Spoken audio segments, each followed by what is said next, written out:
চিৰ চেনেহী মোৰ চিৰ চেনেহী মোৰ অসম সাহিত্য সভা অসম সাহিত্য সভা অসম সাহিত্য সভা চিৰাং জিলা সাহিত্য সভা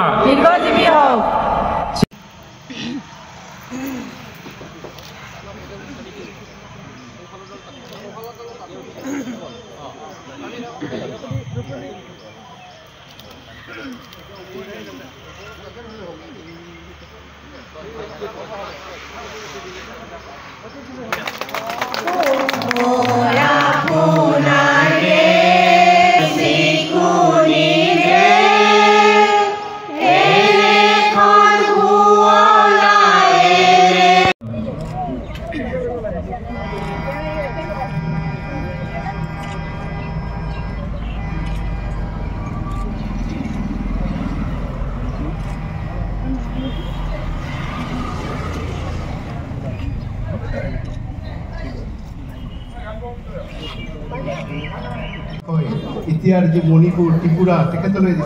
আমাৰ কোচ ৰাজ্যৰ যি বিস্তাৰ কৰিছিল অতি আশ্চৰ্যজনক কাৰণ তেখেতৰ সেই দুৰ্গম পৰিস্থিতিৰ মাজতো যে কেনেকৈ তেখেতে সেই যাত্ৰা আৰম্ভ কৰিছিল বিজয় সাব্যস্ত কৰিছিল সেইটো আচলতে আমাৰ কাৰণে আহ্বান জনাইছোঁ আমাৰ এই শ্ৰদ্ধাঞ্জলি অনুষ্ঠান আমাৰ অনুষ্ঠিত হৈ থাকিব আৰু বিশিষ্ট ব্যক্তিসকলক শ্ৰদ্ধাঞ্জলি অসম সাহিত্য সভাৰ বিষয়ববীয়াসকলক স্মৃতিজন কৰিবলৈ অনুৰোধ জনাইছোঁ বঙাইগাঁও জিলা সাহিত্য সভাৰ সভাপতি শ্ৰীযুত বঙাইগাঁও জিলা আৰু চিৰাং জিলাৰ বিষয়ববীয়াসকল আমাৰ বঙাইগাঁও আৰক্ষী নালাগে কথা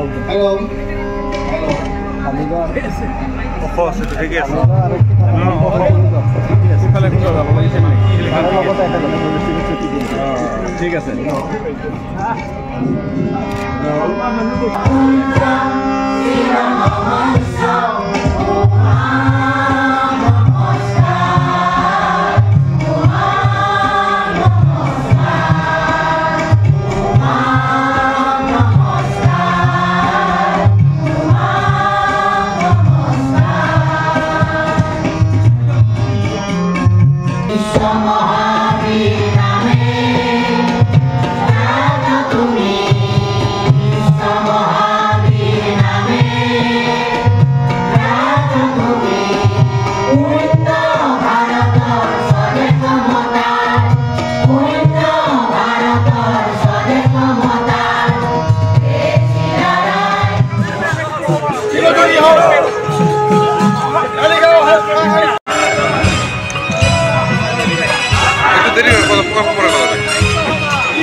শান্তিৰ জীৱন কটায় আৰু বেয়া ধৰে বেয়া ভাবি বেয়া কৰি ৰঙা ঘৰৰ ভাত খায়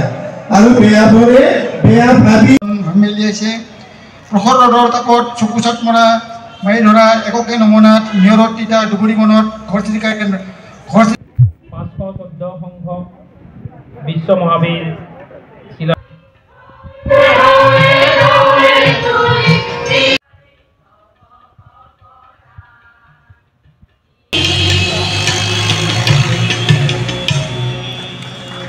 আমি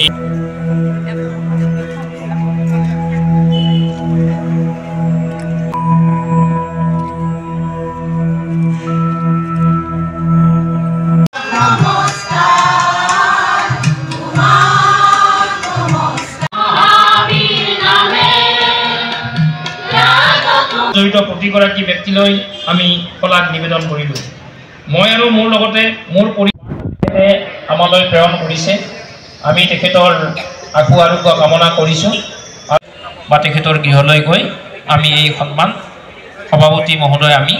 গৈ তেখেতক প্ৰদান কৰিম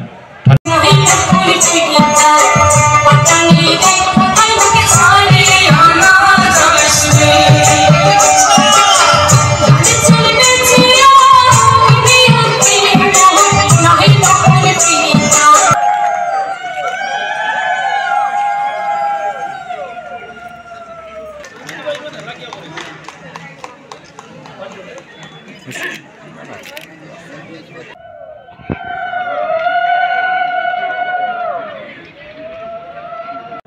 হিচাপে প্ৰথম এই কাৰ্যসূচী আৰম্ভ কৰিছে আৰু ইতিমধ্যে ইয়াত আশা পোষণ কৰা মতে ভৱিষ্যতলৈও এই কাৰ্যসূচী অব্যাহত থাকিব এই কথাখিনি আপোনালোকে ইতিমধ্যে গম পাইছে এই আলোচনীখনত কেইবাখনো